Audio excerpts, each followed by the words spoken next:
Olá, meu irmão, bom dia. Bom dia para todos nós, da graça de Deus. Bom dia para o canal do nosso irmão Alberto Lírio. Bom dia para todos os inscritos deste canal. Louvado seja o nosso Criador. Estamos aqui, meus queridos, em mais uma oportunidade que o Criador tem nos dado para trazermos esse entendimento da graça de Deus. Queridos, você que ainda não é inscrito em nosso canal, você que ainda não se inscreveu, você que ainda não tinha conhecimento deste canal, se inscreva em nosso canal. Eu tenho certeza que aqui você não vai ouvir briga, confusão, você não vai ver o nosso irmão Alberto Lírio envolvido em contradições com outras pessoas, que estão fazendo a graça de Deus se manifesta no mundo inteiro. Claro que tem pessoas aí bem intencionadas. Uma das pessoas que eu gosto muito é o canal do nosso irmão Erivelto Soares, o nosso irmão Messias Souza, o nosso irmão Geraldo Moraes, o nosso irmão André Pimentel, o nosso irmão Cristiano, os nossos irmãos aí que estão lutando para que possa chegar ao conhecimento das pessoas a graça de Deus. É claro que sempre vai haver uma contradição sobre um ensinamento e outro. Eu, como ainda tenho pouco conhecimento, eu não me atrevo a entrar em assuntos que eu ainda não detenho o conhecimento completo. Mas nós vamos, de passo a passo, degrau em degrau, nós vamos aumentando o nosso nível de conhecimento. Por isso nós estudamos, por isso nós pesquisamos, por isso nós aprendemos com outros irmãos e assim vai. Querido, eu gostaria de pedir para você, além de se inscrever no nosso canal, também compartilhe os estudos, compartilhe as mensagens, e o like é muito importante. Por quê? Toda vez que você dá like no estudo, no ensinamento, o YouTube vai entender que você gostou, e o próprio YouTube ele vai divulgar para mais pessoas. Então é bom você ouvir, é bom você entender, mas o like é muito importante, porque se o nosso irmão Alberto Lírio tiver 100 visualizações e só tiver 20 likes, significa que 80 pessoas que viu não gostou. Então é muito importante que cada pessoa que veja o vídeo também dê o seu like. Tá bom, meu querido? Então isso é muito importante. E ative o sininho de notificação quando você se inscrever, tá bom? Eu quero falar aqui hoje, meu querido, uma coisa muito importante, muito interessante. Às vezes a gente vê no nosso dia a dia tantas pessoas brigando entre si, tantas pessoas arrumando confusão, tem pessoas que estão aí com processo na justiça, até mesmo aquelas pessoas que estavam bem intencionado, mas o tempo passou e às vezes a pessoa vai perdendo um pouco da razão e vai começando a desviar para outro lado, vai começando a atacar uns aos outros no sentido pessoal, e não é para isso que nós estamos aqui. Nós estamos aqui para falarmos sobre a graça de Deus. Estamos aqui para ensinar um pouco aquilo que a gente aprendeu. Porque quando estávamos no sistema religioso, os líderes religiosos não queriam e ainda não querem que a gente entenda realmente como que se deu a graça de Deus. Então, é muito importante a gente aprender que a graça de Deus não é contenda, a graça de Deus não é briga, a graça de Deus não é confusão, a graça de Deus não é isso. Graça de Deus é você viver em plena comunhão com os seus irmãos e com Cristo, com o nosso Criador. Porque senão a gente vai dizer que nós amamos nossos irmãos, sendo que não amamos, ou melhor, dizemos que amamos a Deus, mas não amamos nem os nossos semelhantes. Então, como que se dá isso? Não tem como. Primeiro, nós temos que amar aos nossos semelhantes, aí sim podemos dizer que amamos a Deus. Meus queridos, veja bem, no Brasil, nós estamos, podemos dizer no mundo, mas no Brasil, nós vivemos um período em que muitos cristãos sinceros se manifestaram o desejo de realmente começar a ensinar ao povo o que realmente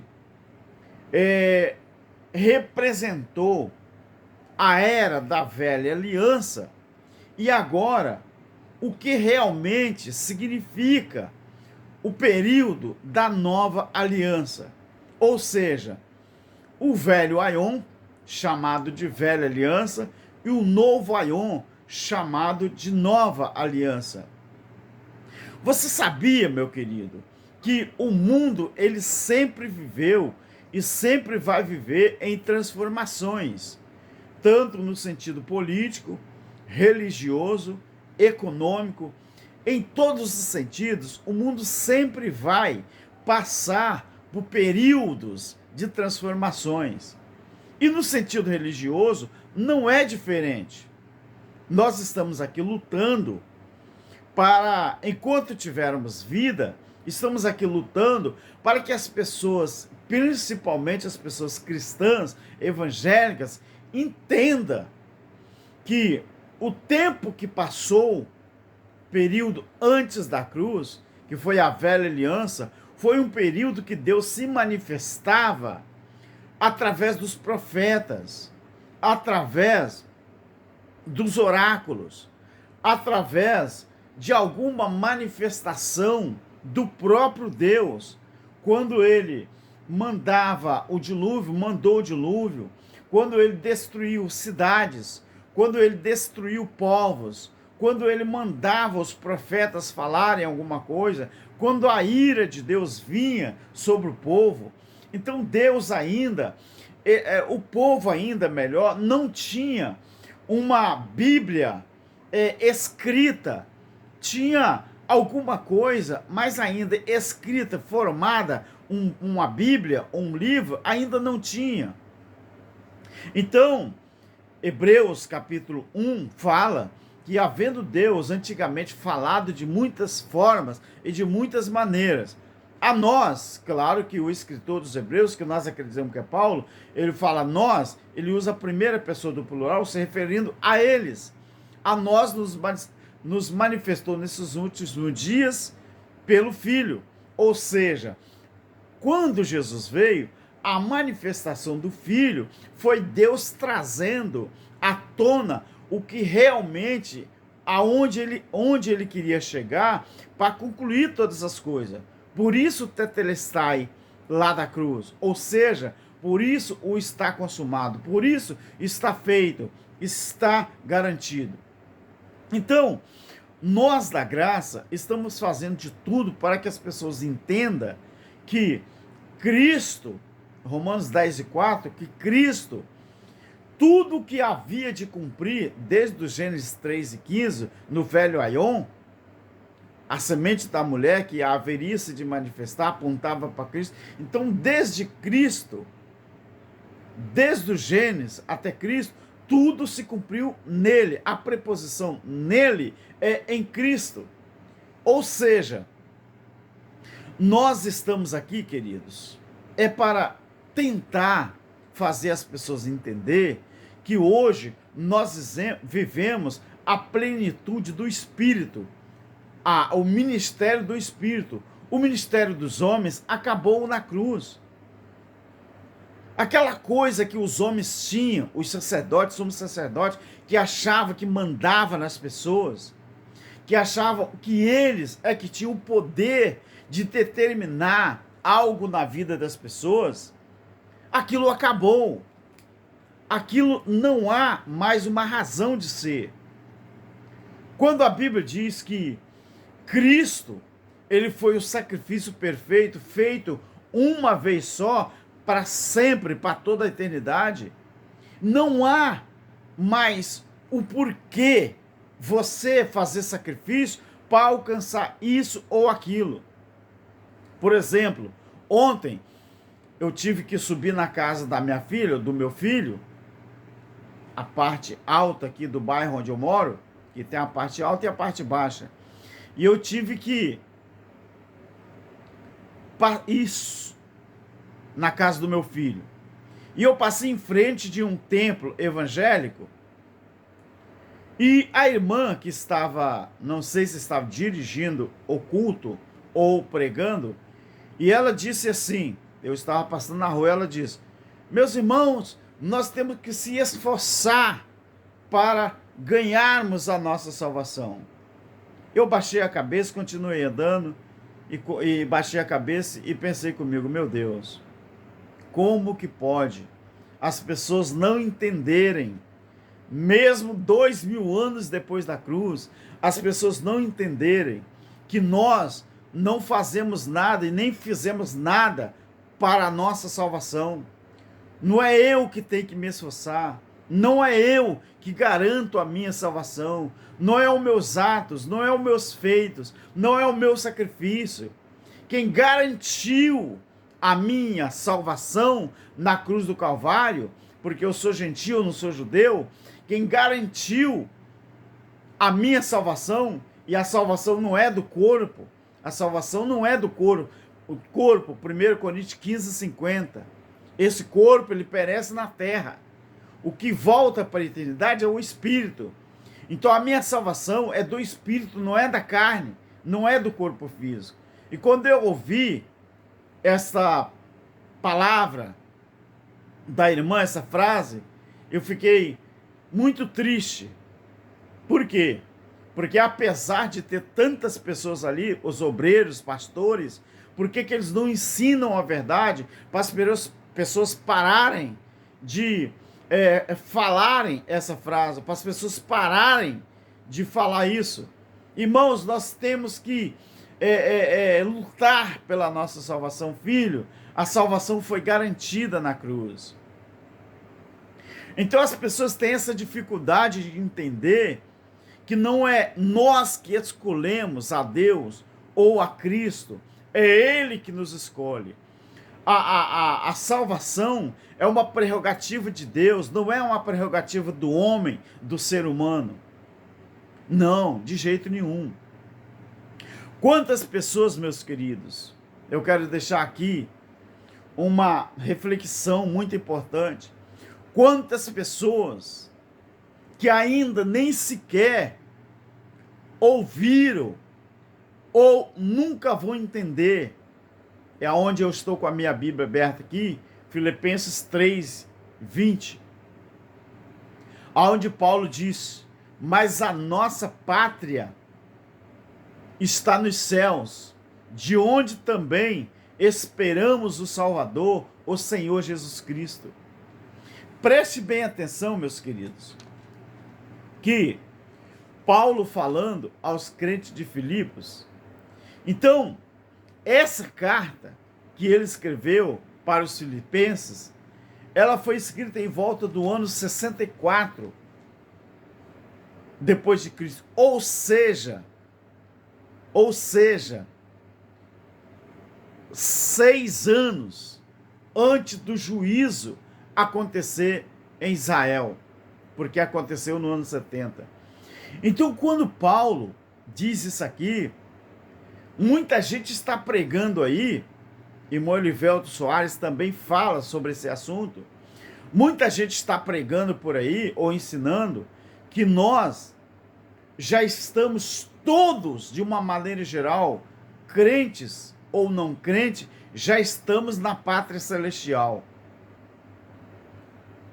Muita gente não sabe ainda, nem sequer ouviu dizer, muitos crentes que estão dentro do templo, que pátria em grego não quer dizer país, não quer dizer um lugar, um país, uma cidade. Pátria no grego, quer dizer politeuma, que quer dizer cidadania em português. Então, pátria em grego quer dizer politeuma, ou seja, cidadania.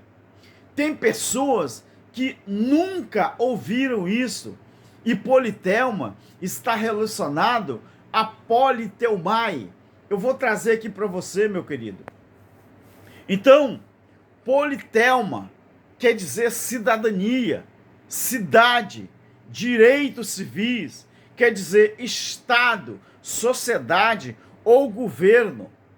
E esse texto aqui é usado só aqui para os irmãos da igreja de Filipe ou da cidade de Filipe.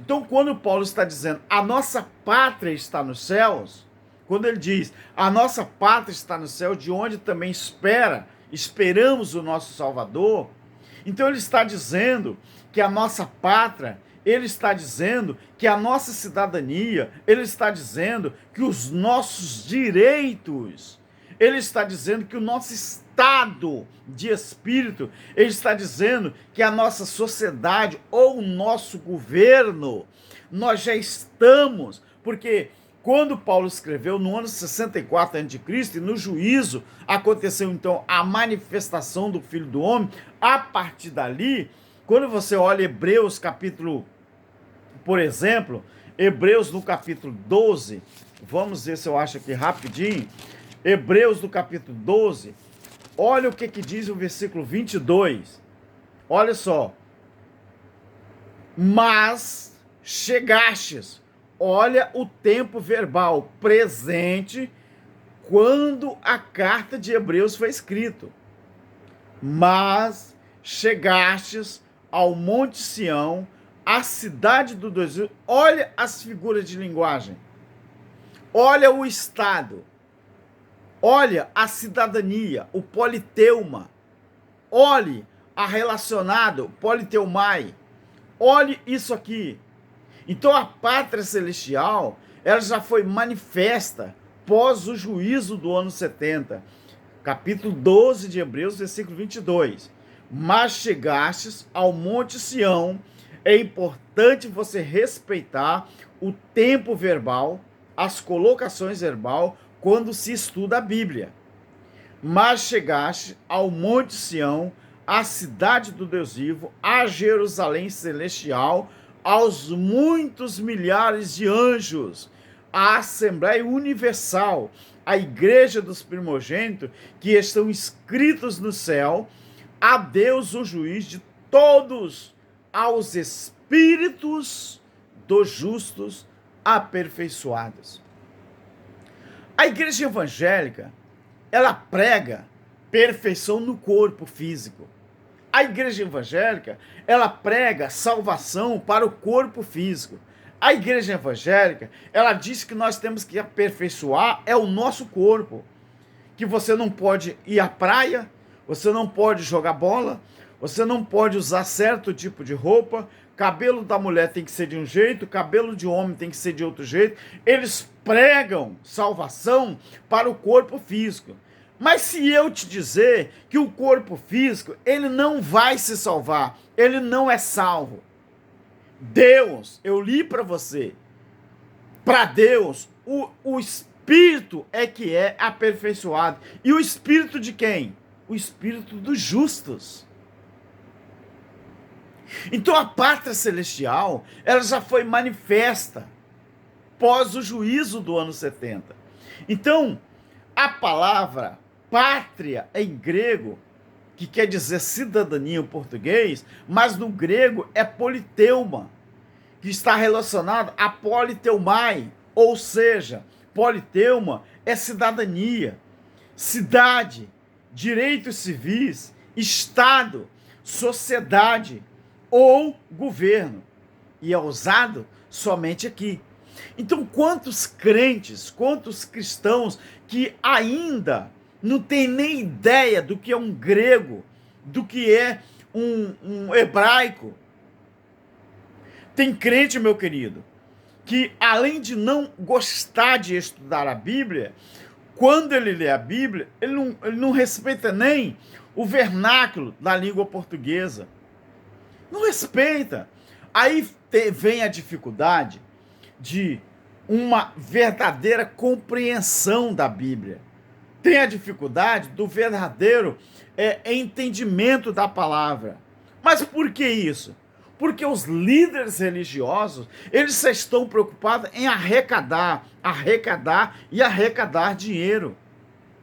Você acha que a grande maioria dos líderes religiosos que tem lá os seus membros como fosse propriedade dele, você acha que ele está preocupado em ensinar o que é o reino dos céus para os seus membros?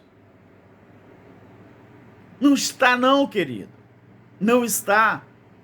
Eu falei no vídeo anterior que alguns pastores no Brasil, e em especial esse do Nordeste, 2 lá do Nordeste, ele está proibindo os crentes da denominação dele de comprar cesta básica com dinheiro que esses membros iam entregar como dízimo.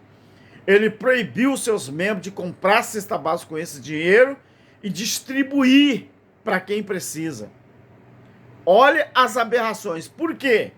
Porque se o crente começar a entender que o verdadeiro dízimo em graça é você ajudar o seu semelhante e não depositar dinheiro aos pés dos líderes religiosos, os crentes automaticamente também vão começar a abandonar o sistema. Porque eles viram ou estão notando que eles foram enganados a vida inteira e eles foram conduzidos a enriquecer pessoas e não ajudar o seu semelhante. O outro líder religioso, se você pesquisar no YouTube, você vai encontrar, o outro líder religioso, ele fala dentro da sua denominação, não é dentro da igreja, eu não falo mais isso, dentro da sua denominação, da sua gaiola, ali no púlpito, ele fala que, para ele, os membros ou obreiros dele só tem valor se pagar dízimo. Se ele souber que algum membro ou algum obreiro dele não entrega dízimo, para ele essa pessoa não presta, não vale nada. Imagina se esse cara fosse Deus. Imagina que se esses líderes, esses crentes gulosos que existem no Brasil e no mundo, se esses caras fossem Deus. Imagina.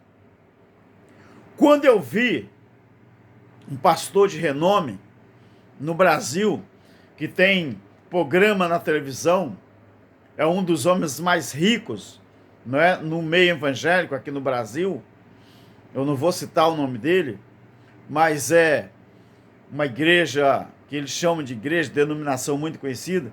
Ele fala um dos seus vídeos, esse é São Paulo, que o crente que não dá dízimo não vai para o céu, vai para o inferno, e essa pessoa que não entrega dízimo em dinheiro nunca foi filho de Deus. Agora, quando ouvi isso, sabe o que eu disse, meu querido?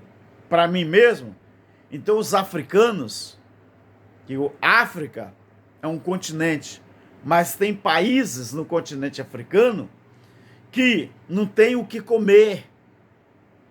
Então, essas pessoas, não só na África, mas no mundo inteiro, estão condenadas ao inferno desde que nasceu, porque não tem condições de comprar nem a própria alimentação, que dirá enriquecer pastores, esses lobos devoradores. Mas eles, você acha que esses homens, eles têm alguma responsabilidade em ensinar a verdade para alguém? Não tem não, meu querido. O que eles querem é enriquecer a cada dia mais. Eles não têm pudores. As pessoas não têm pudores. São rebeldes à palavra de Deus. Então, queridos, Paulo, ele ensinou aos crentes de Filipos que a nossa pátria, ou seja, a nossa politeuma, ou a nossa politeumai, nada mais é nada menos do que a nossa cidadania de cidadão do céu. A nossa cidade, ela é espiritual, é a nossa posição em Cristo. Ou você acha que você vai deixar esse corpo físico aqui e vai pegar um outro corpo físico para ir morar em um lugar chamado céu, chamado pátria? Querido, você deve entender que na lei tudo era físico, antes da cruz. Depois da cruz, tudo é espiritual. Então é isso que as pessoas têm que entender. Do jeito que está Apocalipse, eu vou achar aqui rapidinho para você. Apocalipse, capítulo 21, eu já estou encerrando o vídeo, que por sinal ficou comprido. Olha só o que diz Apocalipse. Capítulo 21 e o versículo 2. Eu, João, vi a santa cidade, a nova Jerusalém, que descia do céu, da parte de Deus, adereçada como uma noiva ataviada para o seu noivo. Quem é essa noiva aqui? A nova Jerusalém. Quem é a nova Jerusalém? Quem era? A igreja, corpo de Cristo. Essa igreja, o versículo 8, olha os que não fazem parte desta igreja, do corpo de Cristo. Os tímidos, os incrédulos, os abomináveis, os homicidas, os fornicadores, os feiticeiros, os idólatras, os mentirosos. Esses, eles não fazem parte do reino que nós vivemos aqui, da igreja, o corpo de Cristo. Agora veja o verso 27 do capítulo 21. Olha, não entrará nela preposição que está falando da nova cidade, a santa cidade, nova Jerusalém no espiritual é a igreja. Nela não entrará coisa alguma que contamine e cometa abominação e mentira, mas só os que estão inscritos no livro da vida do Cordeiro. Você dá para entender que as coisas espirituais é diferente das físicas, das materiais? Então, querido, você tem que entender que Deus, ele mostra as coisas espirituais para que nós venhamos entender. Querido, muito obrigado. Muito obrigado. Quando você estudar a Bíblia, faça questão de ler um versículo, mas pelo menos buscar o sentido dele, ou no grego, ou no hebraico, para você entender o sentido. Porque se está falando espiritualmente, às vezes você vai entender que é literal. Aí você não vai entender a mensagem que está contida naquele texto, naquele versículo, naquele capítulo. Tá bom, meu querido? Então, a nossa pátria é o nosso estado, é a nossa posição. A nossa pátria em Cristo é o sentido espiritual. Hoje, a forma que nós vivemos, o nosso corpo de humilhação já era. Hoje, nós temos um corpo exaltado, glorificado diante de Deus, porque não vivemos mais debaixo das ordens humanas. Vivemos agora debaixo das ordens de Deus, vivendo para Ele e por Ele. Graça e paz. Amém.